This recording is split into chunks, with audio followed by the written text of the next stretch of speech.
ತಾಯಿ ಕಾಂಚನೇಶ್ವರಿ ಚರಣ ಕಮಲಗಳಲ್ಲಿ ಪರಮಟ್ಟು ಈ ದಿವ್ಯ ಸಮಾರಂಭದ ದಿವ್ಯ ಸಾನ್ನಿಧ್ಯವನ್ನು ವಹಿಸಿದಂಥ ಪರಮ ಪೂಜ್ಯರಾದಂಥ ಸ್ವರೂಪಾನಂದ ಸ್ವಾಮಿಗಳ ಪಡಮಟ್ಟು ಹಾಗೂ ಈ ಸಮಾರಂಭದ ಗಣ ಅಧ್ಯಕ್ಷತೆಯನ್ನು ವಹಿಸಿದಂಥ SR ಮೆಳ್ಳಿಯವರೇ ಹಾಗೂ ಸರ್ನಾಯ್ಕ ಅವರೇ, HL ಪಾಟೀಲ್ ಅವರೇ, ಮಾವನರಾದಂಥ BT ಬೆನಕಟ್ಟವರೇ ಹಾಗೂ ಹೆಂಗಣ್ಣ ತಣ್ಣನವರೇ ಹಾಗೂ ನಾ ಸೋದರಂತ ಹನುಮಂತಗೌಡ ಎರಳವರೇ ಹಾಗೂ ಹಿರೇಮಠವರೇ, ರಾಮಣ್ಣ ಹಸನವರೇ ಹಾಗೂ ವೇದಿಕೆಯ ಮೇಲೆ ಎಲ್ಲ ಹಿರಿಯರೇ ಹಾಗೂ ತಾಯಂದಿರೇ, ಸ್ನೇಹಿತರೇ, ಚಿಕ್ಕಗಳೇ, ಬಹಳ ದಿವಸದಿಂದ ನಾಟಕ ನಮ್ಮ ಆಗಿದ್ದಿಲ್ಲ. ಅದಕ್ಕೆ ಏನೋ ಯುವಕರಿಗೆ ಹುರುಪು ಮಾಡಿ ಏನೋ ಆಗಲಿ ಇವತ್ತು ಇದ್ರ ಬೈಲಿ ಏನಾರ ಆಗಲಿ ಒಟ್ಟು ಇವತ್ತೊಂದ್ಸಲ ಸೀನಿಯರ್ ಕಲಾವಿದರನ್ನ ನಮ್ಮ ಅರಕೇರಿ, ಹಲಗತ್ತಿ ಅವರೆಲ್ಲರನ್ನು ಕರ್ಕೊಂಡು ಅವ್ರು ವಾಲ್ಯಲ್ಲಂದ್ರೂ ಕೂಡ ಬೇಡ ಅಂತ ಮಾಡೋದು ಈ ಸಲ ಏನಾರ ಆಗಲಿ ಅಂತ ನಮ್ಮ ಕಲೆಯನ್ನು ಭಾಳ ದಿವಸ ಪ್ರದರ್ಶನ ಆಗಿಲ್ಲ. ಎಲ್ಲ ಯುವಕ ಪೀಳಿಗೆಗೆ ನಿಮ್ಮ ಕಲೆಯನ್ನು ತೋರಿಸ್ರಿ, ರಿಟೈರ್ಮೆಂಟ್ ಆಗಕ್ಕೆ ಬಂದಿರಿ ಅಂತ ಫೋರ್ಸ್ ಮಾಡಿ ಈ ಕಾರ್ಯಕ್ರಮವನ್ನು, ನಾಟಕವನ್ನು ಮಾಡ್ತಾ ಇದ್ದೀವಿ. ಇವತ್ತು ನೀವೆಲ್ಲ ತಿಳಿದವರಿದ್ರೆ ಏನು ಜಾಸ್ತಿ ಹೇಳುವುದು ಅವಶ್ಯಕತೆ ಇಲ್ಲ ನನಗೆ ಅನಿಸುತ್ತೆ. ಈ ನಾಟಕದಲ್ಲಿರ್ತಕ್ಕಂಥ ಕೆಟ್ಟ ಸನ್ನಿವೇಶಗಳನ್ನು ಯಾರೋ ಜೀವನದಲ್ಲಿ ಅಳವಡಿಸ್ಕೊಳ್ಳಂದೆ ಒಳ್ಳೆಯ ಸನ್ನಿವೇಶಗಳನ್ನು ಜೀವನದಲ್ಲಿ ಅಳವಡಿಸ್ಕೊಂಡು ಮತ್ತು ನಮ್ಮ ನಾಟಕ ಹೆಂಗಿರ್ಬೇಕಂತಂದ್ರೆ ಒಬ್ಬ ಈ ನಾಟಕವನ್ನು ಯಾಕೆ ಮಾಡ್ತಾರೆ ಅಂತಂದ್ರೆ ನಮ್ಮೆಲ್ಲ ಸ್ನೇಹಿತರು, ಎಲ್ಲ ಸಹೋದರ ಸಹೋದರಿಯರು ಕೂಡಿ ಈ ಗ್ರಾಮದ ನಿಧಿ ತೀರದಲ್ಲಿ ಜಾತ್ರೆಯಲ್ಲಿ ಸಹಬಾಳ್ವೆಯಿಂದ ಜೀವನವನ್ನು ಸಾಗಿಸಲಿಕ್ಕೆ ನಾವೆಲ್ಲರೂ ಕೂಡ, ನಮ್ಮ ಹಿರಿಯರು ಕೂಡ ಮಾರ್ಗದರ್ಶನದಲ್ಲಿ ನಮ್ಮ ಜೀವನ ನಡೀಲಿ, ಮುಂದಿನ ಜೀವನ ನಮ್ಮ ಸುಖಮಯವಾಗಿ ಸಾಗಲಿ, ಎಲ್ಲರೂ ಆದರ್ಶವಾಗಿ ಜೀವನವನ್ನು ಸಾಗಿಸುವಂಥ ಶಕ್ತಿಯನ್ನು ಆ ತಾಯಿ ಕಾಂಚನೇಶ್ವರಿ ನಮಗೆಲ್ಲರಿಗೂ ನೀಡಲಿ.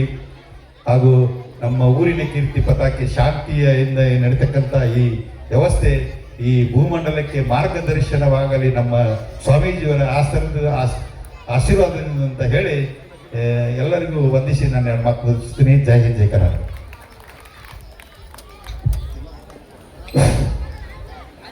ತಮ್ಮ ಅನಿಸಿಕೆಯಲ್ಲಿ ಸಹಬಾಳ್ವೆಯನ್ನು ನಡೆಸ್ತಕ್ಕಂಥದ್ದು ಬಹಳ ಮುಖ್ಯ. ಆ ಒಂದು ಉದ್ಯುಕ್ತವಾಗಿ ಚಾಲನೆ ನೀಡಿರ್ತಕ್ಕಂಥ ಶ್ರೀ ರಾಮಚಂದ್ರ ಅಡಳಿ ಪ್ರಥಮ ದರ್ಜೆ ಗುತ್ತಿಗೆದಾರವರಿಗೂ ಕೂಡ ಅಭಿನಂದನೆಯನ್ನು ಸಲ್ಲಿಸ, ಇನ್ನೋರ್ವ ಸನ್ಮಾನ್ಯ ಶ್ರೀ HL ಪಾಟೀಲ್ ನಿರ್ದೇಶಕರು ಅವರು ಕೂಡ ಈ ಒಂದು ಕಾರ್ಯಕ್ರಮವನ್ನು ಉದ್ದೇಶಿಸಿ ಒಂದೆರಡು ಅನಿಸಿಕೆಗಳನ್ನ ಹೇಳಬೇಕಾಗಿ ಅವರಲ್ಲಿ ಪ್ರಾರ್ಥನೆ.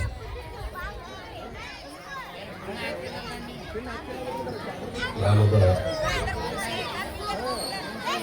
ದೇವತೆಯಾದಂತಹ ಕಾಂಚನೇಶ್ವರಿ ಪಾದಾಳದಲ್ಲಿ ಮತ್ತು ಗ್ರಾಮಾಭಿಮುಖದ ಪೀಠಾಧಿಪತಿಗಳಾದಂಥ ಈ ಕಾರ್ಯಕ್ರಮದ ಸಾನ್ನಿಧ್ಯ ವಹಿಸಿದಂತಹ ಸ್ವಾಮೀಜಿಗಳ ಪಾದಾರಗಳಲ್ಲಿ ನಮಸ್ಕರಿಸುತ್ತಾ, ಈ ಒಂದು ನಾಟಕದ ಉದ್ಘಾಟನಾ ಕಾರ್ಯಕ್ರಮದಲ್ಲಿ ಅತಿಥಿಗಳಾಗಿ ಭಾಗವಹಿಸಿದಂಥ ಹಿರಿಯರಾದಂಥ SR ಮೆಳ್ಳಿಯವರೇ, BT ಬೆನಕಟ್ಟೆಯವರೇ, ಸಹೋದರಾದಂಥ ಹನುಮಂತಗೌಡ ಎರಡಳ್ಳಿಯವರೇ, ವೆಂಕಣ್ಣ ದಂಡನವರೇ ಹಾಗೂ ಈ ಮನೆ ಉದ್ಘಾಟನೆ ಮಾಡಿ ಉದ್ಘಾಟನಾ ಮಾತನಾಡುತ್ತ ರಮೇಶ್ ಎರಡಳ್ಳಿಯವರೇ, ಹಿರಿಯ ಅಧಿಕಾರಿಗಳಾದಂಥ ವೀರೇಶ್ ಅವರೇ, ಯುವ ಧುರೀಣರಾದಂಥ ಅಭಯ್ ಕುಮಾರ್ ಸರ್ನಾಯ್ಕರವರೇ, ವೇದಿಕೆ ಮೇಲೆ ಆಶೀರ್ವಾದ ಯಾವತ್ತು ಗ್ರಾಮದ ಹಿರಿಯರೇ, ಉತ್ಸಾಹಿ ಯುವಕ ಮಿತ್ರರೇ, ಸಹೋದರ ಸಹೋದರಿಯರೇ, ಇವತ್ತಿನ ದಿವಸ ಇಂಥ ಕಾರ್ಯಕ್ರಮಗಳು ಭಾಳ ವಿರಳ. ಯಾಕಂದ್ರೆ ನಾವು ಸಣ್ಣವರಿದ್ದಾಗ ಪ್ರತಿ ಊರಾಗ ಪ್ರತಿಯೊಂದು ಕಾರ್ಯಕ್ರಮಕ್ಕೂ ನಾಟಕ ಆಡ್ತಿದ್ರು, ಊರಾನವರು ಕಲಿತಿದ್ರು, ಆಡ್ತಿದ್ರು. ಆವಾಗ ಇಂಥ ಒಂದು ವೇಗದ ಜಗತ್ತಿರಲಿಲ್ಲ. ಇವತ್ತು ಈ ಯಾಂತ್ರಿಕ ಯುಗ ಐತಿ. ಇಂಥದ್ರೊಳಗೆ ಊಟಕ್ಕೂ ಪುರ್ಸತ್ತಿಲ್ದಂಗೆ ಸಮಯ ಸಾಲಾಗಿಲ್ಲ. ಅಂಥ ಟೈಮ್ನಾಗೂ ಕಗಲಗುಂದ ಗ್ರಾಮದೊಳಗೆ ಎಲ್ಲ ಯುವಕ ಮಿತ್ರರು, ಅನುಭವಿ ಕಲಾವಿದರು ಸೇರಿ ಇಂಥ ಒಂದು ನಾಟಕನ ಆಡ್ತಾರಂದ್ರೆ ಅವರೆಲ್ಲರಿಗೆ ಮೊದಲ ಅಭಿನಂದಿಸ್ತಾರೆ. ಈ ಕಲೆ ನಶಿಸಿ ಹೋಗಲಾರ್ದಂಗೆ ಇದನ್ನು ಕಾಪಾಡ್ಕೊಂಡು ಹೋಗುವಂಥ ಕೆಲಸ ಇಂತಿಂಥ ಗ್ರಾಮದೊಳಗೆ ಅಷ್ಟು ಆಗಕ್ಕೆ ಸಾಧ್ಯೈತಿ. ಇದು ಯಾವುದೇ ಸಿಟಿ ಒಳಗೆ ಆಗೋ ಕೆಲಸ ಅಲ್ಲ. ಈ ಗ್ರಾಮದೊಳಗೆ ಏನು ಮಾಡಿರಿ, ಇದೊಂದು ಅತಿ ಉತ್ಸಾಹದ ಕೆಲಸ. ಈ ಒಂದು ಕಾರ್ಯಕ್ರಮ ಇಂಥವು ಸಾಕಷ್ಟು ನೀವು ದಿನನಿತ್ಯ ನೋಡ್ತೀರಿ ಧಾರಾವಾಹಿ ಒಳಗೆ ಈಗೇನು ನೀವು ನಾಟಕ ಮಾಡ್ತೀರಿ ಇಂಥವು ಮಾಡ್ತಾರೆ. ಬಟ್ ನಿರ್ಣಯ ಯಾವತ್ತೂ ಆಗಂಗಿಲ್ಲ. 3 ವರ್ಷ 4 ವರ್ಷ ತನಕ ನಿರ್ಣಯ ಹೋಗ್ತಾವೆ. ಇವತ್ತು ನೀವೇನು ನಾಟಕ ಮಾಡ್ತೀರಿ, ಸಮಾಜದಾಗ ನಡೀತಕ್ಕಂಥ ಲೋಪ ದೋಷಗಳನ್ನು ತೆಗೆದುಕೊಂಡ್ರೆ ಹೆಂಗಿರ್ತೈತಿ, ತಪ್ಪು ಮಾಡೋರಿಗೆ ಏನು ಶಿಕ್ಷೆ ಆಕೈತಿ, ಇದನ್ನು ತೋರಿಸುವಂಥದ್ದು ಈ ನಾಟಕದೊಂದು ಕೆಲಸ. ಈ ಕೆಲಸ ಈ ನಮ್ಮ ನಾಟಕ ನೋಡಿದ್ರೆ ಒಂದೇ ದಿವಸದಾಗ ಎಲ್ಲರೂ ತಿಳ್ಕೊಂಡ್ಬಿಡ್ತಾರೆ. ಬೇರೆ ಆ ಧಾರಾವಾಹಿ ಒಳಗೆ 2-3 ವರ್ಷ ಕಾಯ್ಬೇಕು. ಆ ಕಾರಣದಿಂದ ಇಂಥ ಕಾರ್ಯಕ್ರಮಗಳನ್ನು ಮಾಡೋದ್ರಿಂದ ಎಲ್ಲ ಗ್ರಾಮಕ್ಕಾಗಲಿ ಎಲ್ಲ ಯುವಕ ಮಿತ್ರರಿಗಾಗಲಿ ಒಂದು ಮಾದರಿ ಆಕೈತಿ. ಈ ಒಂದು ಭಾಳ ದಿವಸ ನಂತರ ಈ ಸೋದರು ಹೇಳಿದರು, ಭಾಳ ದಿವಸ ನಂತರ ಈ ಒಂದು ನಾಟಕ ಗ್ರಾಮದವ್ರಿಗೆ ಕೂಡಿ ಸೇರಿ ಮಾಡಾಕತ್ತೀವಿ ಅಂತೇಳಿ. ಇದನ್ನೇನ ಈ ನಾಟಕ ಮಾಡ್ತಕ್ಕಂಥ ಎಲ್ಲ ಕಲಾವಿದರಿಗೂ ಹಾಗೂ ಆ ಕಲೆಗೆ ಪ್ರೋತ್ಸಾಹ ನೀಡತಕ್ಕಂಥ ಗ್ರಾಮದ ತಮ್ಮೆಲ್ಲರಿಗೂ ಅಭಿನಂದಿಸಬೇಕಾಗೈತಿ. ಅದ್ರ ಜೊತೆಗೇನ ಇಂಥ ನಶಿಸಿ ಹೋಗಂಥ ಕಲೆ ಇದ್ದಾಗೂ ಕೂಡ ನಮ್ಮ ಗ್ರಾಮದವರಾದಂಥ ಸಂಗೀತ ವಾದ್ಯವರು ಇನ್ನೂ ಜೀವಂತ ಇಟ್ಟಾರಂದ್ರೆ ಅದು ಭಾಳ ಅಭಿನಂದನೀಯ. ಇಂಥ ಒಂದು ಕಾರ್ಯಕ್ರಮಗಳಿಗೆ ಮುಕ್ತವಾಗಿ ಸಹಾಯ ಸಹಕಾರ ಮಾಡಿ ಇಂಥ ಕಾರ್ಯಕ್ರಮಗಳ ಮೇಲಿನ ಮೇಲೆ ಆಗಕ್ಕೆ ನಾವು ನೀವೆಲ್ಲ ಸಹಕಾರ ಆಗಬೇಕಂತೇಳಿ ಕೇಳ್ಕೊಂಡು ನನ್ನನ್ನು ಸತ್ಕರಿಸಿದ ಗ್ರಾಮದ ಯಾವತ್ತೂ ಹಿರಿಯರಿಗೂ ಹಾಗೂ ಕಲಾ ತಂಡದವರಿಗೂ ವಂದಿಸಿ ನನ್ನ 2 ಮಾತು ಮುಗಿಸ್ತೀನಿ. ಜೈ ಹಿಂದ್, ಜೈ ಕರ್ನಾಟಕ. ಸನ್ಮಾನ್ಯರು ಈ ಕಾರ್ಯಕ್ರಮದ ಉದ್ದೇಶಿ ಅಂದರೆ ಕಲೆ ಇವತ್ತು ನಶಿಸಿ ಹೋಗಲಾರದೆ ಆ ಕಲೆ ಇನ್ನೂ ನಿಜವಾಗಿ ಗ್ರಾಮೀಣ ಸೊಗಡಿನಲ್ಲಿ ಅದರ ಆರಾಧಿಸ್ತಕ್ಕಂಥ ಮಾತನ್ನು ಹೇಳಿರ್ತಕ್ಕಂಥ ಸನ್ಮಾನ್ಯ ಎಚ್.ಎಲ್. ಪಾಟೀಲ್ ನಿರ್ದೇಶಕರು ಅವರಿಗೆ ರಾಮಾನಂದ ಯುವಕ ಮಂಡಳದ ಪರವಾಗಿ ಗ್ರಾಮದ ಪರವಾಗಿ ತುಂಬ ಹೃದಯದ ಅಭಿನಂದನೆಯನ್ನು ಸಲ್ಲಿಸ್ತಾ ಇದ್ದೇನೆ.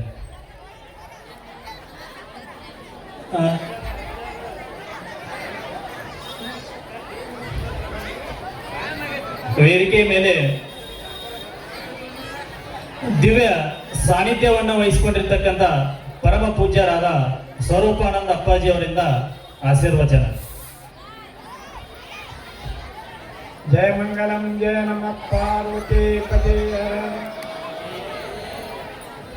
कांचनेश्वरी माता के, श्री कांचनेश्वरी माता के, जय अंदर महाराज के, सकल साधु संत महाराज के, जय मंगलम जय नमः पार्वती.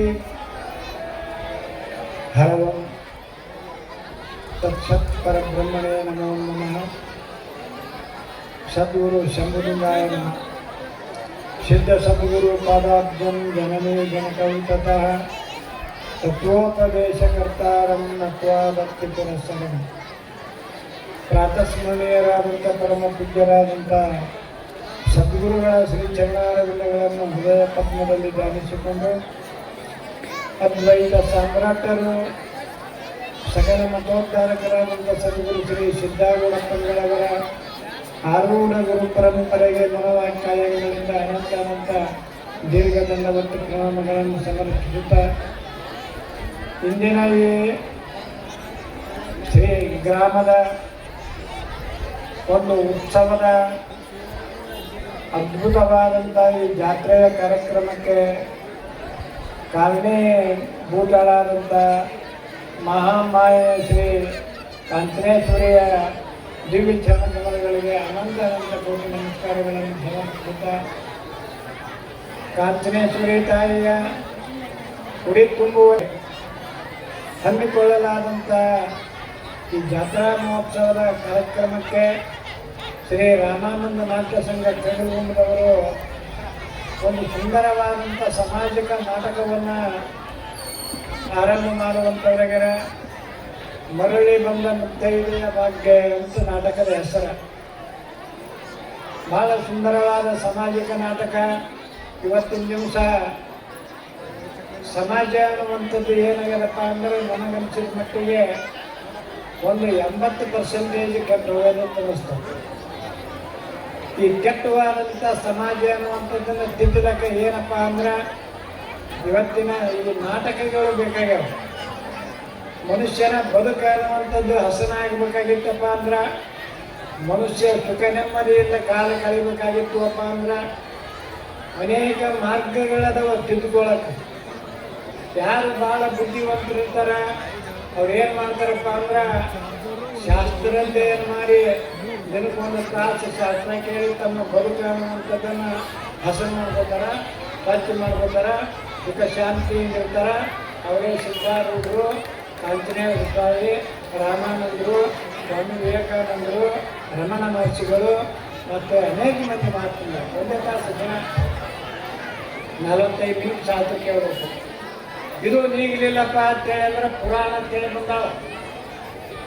ದಿನಕ್ಕೆ 2 ತಾಸು ಶ್ರಾವಣದಾಗ ಕೇಳೇಬೇಕದು, ಅಂದ್ರೆ ಮನಸ್ಸು ಸ್ವಚ್ಛ ಆಗ್ತದೆ. ಗೀತೆಯಲ್ಲಿ ಪರಮಾತ್ಮ ಹೇಳ್ತಾನ, ಮಲ ನಿರ್ಮೋಚನ ಪುಂಸಾಂ ಜಲಸ್ನಾನಂ ದಿನೇ ದಿನೇ ಸಕೃತ್ ಗೀತಾಂ ಬಚಿ ಸ್ನಾನಂ ಸಂಸಾರ ಮಲನಾಶನಂ ಅಂತ ಹೇಳ್ತಾನೆ. ಪರಮಾತ್ಮ ಶ್ರೀಕೃಷ್ಣ ಪರಮಾತ್ಮ ಗೀತಾದಾಗ ಹೇಳ್ತಾನ, ಮಲ ನಿರ್ಮೋಚನಂ ಪುಂಸಾಂ ಜಲಸ್ನಾನಂ ದಿನೇ ದಿನೇ.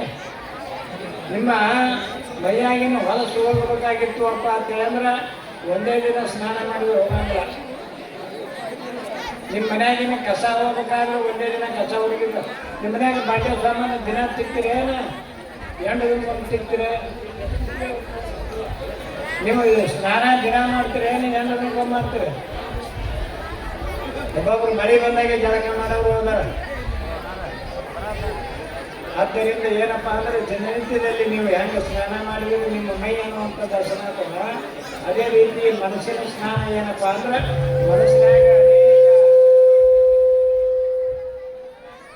ಆಸೆ ಆಕಾಂಕ್ಷೆಗಳಿಗೆ ಕೂಡಿ ಮನಸ್ಸು ಅನ್ನುವಂಥದ್ದು ಹೊಲಸಗಿಡ. ಅದಕ್ಕೆ 1 ತಾಸು ಪುರಾಣ ಕೇಳ್ರಿ ಅಂತಂತ. ನಮಗೆ 1 ತಾಸು ಪುರಾಣ ಕೇಳೋದಾಗಂಗಿಲ್ರಿ ಅಂತೇಳಿ ಅಂದ್ರೆ ಕೀರ್ತನ ಕೇಳ್ರಿ 1 ತಾಸು. ಕೀರ್ತನೂ ನಮಗೆ ಕೇಳೋದಾಗಂಗಿಲ್ರಿ ಅಂತ ಹೇಳಿ ಅಂದ್ರೆ ಆಧ್ಯಾತ್ಮ ಅಂತ ಹೇಳ್ಯಾರ, ಅದನ್ನು ಕೇಳಿ 1 ತಾಸು. ಆಧ್ಯಾತ್ಮ ನಮಗೆ ಕೇಳೋದಾಗಂಗಿಲ್ಲ ಅಂತ ಹೇಳಿ ಅಂದಾಗ ಇವತ್ತು ಏನು ಮಾಡ್ಲಕತ್ತಾರ? ನಾಟಕ. ಇವು ನಾಟಕದ ಮೂಲಕವಾಗಿ ಸಮಾಜ ತಿದ್ದಲಕತ್ತಾರ. ನಾಟಕದ ಮೂಲಕವಾಗಿ ಇವತ್ತಿನ ದಿವಸ ಕಲಾ ಅನ್ನುವಂಥದ್ದನ್ನು ಉಳಿಸಲಾಗುತ್ತೆ. ನಾಟಕದಾಗ ಏನದಪ್ಪ ಅಂದ್ರೆ ಕೆಟ್ಟ ಪಾಠನೂ ಅದಾವ, ಒಳ್ಳೆ ಪಾಠನೂ ಅದಾವ. ಕೆಟ್ಟದ್ದು ಇಲ್ಲೇ ಬಿಡ್ರಿ, ಒಳ್ಳೆಯದು ಜೀವನದಾಗ ಅಳವಡಿಸ್ಕೋರಿ, ಮುಖ ಹಾಕೋದು ಅಂತ ಹೇಳ್ತಾರೆ. ಆದ್ದರಿಂದ ಏನಪ್ಪ ಅಂದ್ರೆ ಭಾಳ ಮಾತಾಡ್ಕೊಳಂತ ನಮ್ಗೆ ಒತ್ತಾಯ ಹೇಳೋದ. ಎಲ್ಲರಿಗೆ ಆ ತಾಯಿ ಕಾಂಚನೇಶ್ವರಿ ತಾಯಿ ಎಲ್ಲರಿಗೆ ಅಂದ್ರೆ ಯಾರಿಗೆ? ನಾಟಕ ಮಾಡೋರಿಗೆ, ನಾಟಕದಾಗ ಏನಾದ್ರು ಸಂಗೀತ ಬಾರಿಸೋರಿಗೆ, ಆಮೇಲೆ ನೋಡೋರಿಗೆ, ಅದನ್ನೇ ನಾವೆಲ್ಲ ಅದು ನಾಟಕದ ಬಗ್ಗೆ ಭಾಳ ಬರ್ತಾರೆ. ಅವೆಲ್ಲ ನೀವು ಹೇಳ್ಕೊಡ್ತೀರಿ, ನಾವು ಹೇಳ್ಕೊಡ್ತೀವಿ.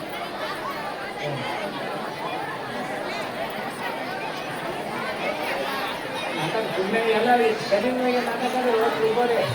ಆಲ್ಕಾರ ರಾಜ್ಯ ಭಾಳ ನಾಟಕ ಹೊರಗೆ ಬರುತ್ತಿಕೊಂಡು ನಿಮ್ಮ ಶರೀರದಾಗೆ ಅಹಂಕಾರ ಅನ್ನೋದು ಒಂದು ರಾಜ್ಯ ಅದಾವ, ಬುದ್ಧಿ ಅನ್ನೋದು ನರ್ತಕಿ ಅದಾವ.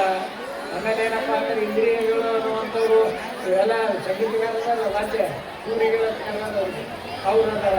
ಆಮೇಲೆ ನೋಡೋರೆಲ್ಲ ಪ್ರೇಕ್ಷಕರು ವಿಷಯಗಳು ಒಳಗದಾವ. ಇದೇ ನಾಟಕ. ನಾಟಕ ಒಳಗೆ ಅಂತ ಹೊರಗೆ ತೋರ್ತದ, ಈಗ ಹೊರಗೆ ಒಮ್ಮೆ ತೋರ್ತದ. ಆದ್ದರಿಂದ ಎಲ್ಲರಿಗೂ ಆ ತಾಯಿ ಕಾಂಚನೇಶ್ವರಿ ತಾಯಿ ಸನ್ಮಾನ. ನಾಟಕ ಏನಪ್ಪ ಅಂದ್ರೆ ನಿರ್ವಿಘ್ನವಾಗಿ ನಡೀಲಿ. ಯಾವ ವಿಘ್ನಗಳು ಬರಬಾರ್ದು, ಯಾವ ವಿಘ್ನಗಳು ಬರಬಾರ್ದು ಅಂತೇಳಿ ತಂದುಕೊಂಡಿರ್ತೀವಿ. ನಮ್ಮ ಎಲ್ಲ ರಾಜಕೀಯ ತಂದುಕೊಂಡಿರ್ತೀವಿ. ಇದೆಲ್ಲ ಯಾಕಪ್ಪ ಅಂತ ಅಂದ್ರೆ ಸಫಲ ಬಿಡಲಿಕ್ಕಲ್ಲ, ನಿರ್ವಿಘ್ನವಾಗಿ ನಾಟಕ ಬರ್ತಾರೆ. ಆದ್ದರಿಂದ ಆ ತಾಯಿ ಎಲ್ಲರಿಗೆ ಸನ್ಮಾನಗಳನ್ನು ಉಂಟು ಮಾಡಲಿಕ್ಕೆ ಹೇಳ್ತಾ ನಾನು ಒಂದೆರಡು ಮಾತಿಗೆ ನಾವು ಮುಕ್ತಾಯ ಆಗ್ತೀನಿ. ಕೇಳುವುದಿಲ್ಲ. ಆದ್ದರಿಂದ ಪರಮಾತ್ಮನ ಸನ್ಮಾನಗಳನ್ನು ನಾನು ಹೇಳ್ತಾ ನನ್ನ ಯಾರ ಮಾತಿಗೆ ವಿರಾಮ ಕೊಡುತ್ತೇನೆ. ಹರವಂ ತತ್ಸತ್ ಪರಬ್ರಹ್ಮಣ್ಯ. ದಿವ್ಯ ಸಾನ್ನಿಧ್ಯವನ್ನು ವಹಿಸಿಕೊಂಡಿರ್ತಕ್ಕಂಥ ಪರಮ ಪೂಜ್ಯ ಅಪ್ಪಾಜಿಯವರು ನಾಟಕದಲ್ಲಿ ಬರ್ತಕ್ಕಂತಹ ಸಕಾರಾತ್ಮಕ ಯೋಜನೆಗಳನ್ನು ನಮ್ಮ ಜೀವನದಲ್ಲಿ ಅಳವಡಿಸಿಕೊಳ್ಬೇಕು, ನಕಾರಾತ್ಮಕಗಳನ್ನು ಇಲ್ಲೇ ಬಿಟ್ಟು ಹೋಗಬೇಕು, ಅಂದರೆ ಒಳ್ಳೆಯದನ್ನು ಜೀವನದೊಳಗೆ ಅಳವಡಿಸ್ಬೇಕಂತಕ್ಕಂಥ ತುಂಬ ಅತ್ಯಂತ ಮಾರ್ಮಿಕವಾಗಿರ್ತಕ್ಕಂಥ ಆಶೀರ್ವಚನವನ್ನು ನೀಡಿರ್ತಕ್ಕಂಥ ಪರಮ ಪೂಜ್ಯರಿಗೆ ತುಂಬು ಹೃದಯದ ಅಭಿನಂದನೆಗಳನ್ನು ಸಲ್ಲಿಸ್ತಾ ಈಗ ಉದ್ಘಾಟನೆಯ ಈ ಒಂದು ಕಾರ್ಯಕ್ರಮದ ಕೊನೆಯ ಹಂತ ವಂದನಾರ್ಪಣೆಯನ್ನ ನಮ್ಮ ವೇದಿಕೆಯ ಮೇಲೆ ಆಸೀನರಾಗಿರ್ತಕ್ಕಂಥ ಪರಮ ಪೂಜ್ಯರನ್ನ ಜೊತೆಗೆ ನಮ್ಮ ಅಧ್ಯಕ್ಷ ಅತಿಥಿ ಮಹೋದಯರನ್ನ ಉದ್ಘಾಟಕರನ್ನ ಒಟ್ಟಾರೆಯಾಗಿ ಅವರಿವರಲ್ಲದೆ ವೇದಿಕೆ ಮೇಲೆ ಆಸೀನರಾಗಿರ್ತಕ್ಕಂಥ ಸರ್ವ ಗಣ್ಯಮಾನ್ಯರನ್ನ ಈ ಒಂದು ಕಾರ್ಯಕ್ರಮವನ್ನು ಯಶಸ್ವಿಗೊಳಿಸಲು ತಮ್ಮ ಒಂದು ಅನುಗ್ರಹ ಯಶಸ್ವಿಯಾಗಿದೆ ಅಂತ ತಿಳ್ಕೊಂಡು ಮತ್ತೊಮ್ಮೆ ರಾಮಾನಂದ ನಾಟ್ಯ ಸಂಘದ ಪರವಾಗಿ ಗ್ರಾಮದ ಪರವಾಗಿ ಸರ್ವರಿಗೂ ವಂದನೆ ಅಭಿನಂದನೆಯನ್ನು ಹೇಳಿಸಿ ಈ ಒಂದು ಕಾರ್ಯಕ್ರಮಕ್ಕೆ ತೆರವು ಮಾಡ್ತಾ ಇದ್ದೇವೆ. ನಮಸ್ಕಾರ. ದಯವಿಟ್ಟು ಪ್ರೇಕ್ಷಕರು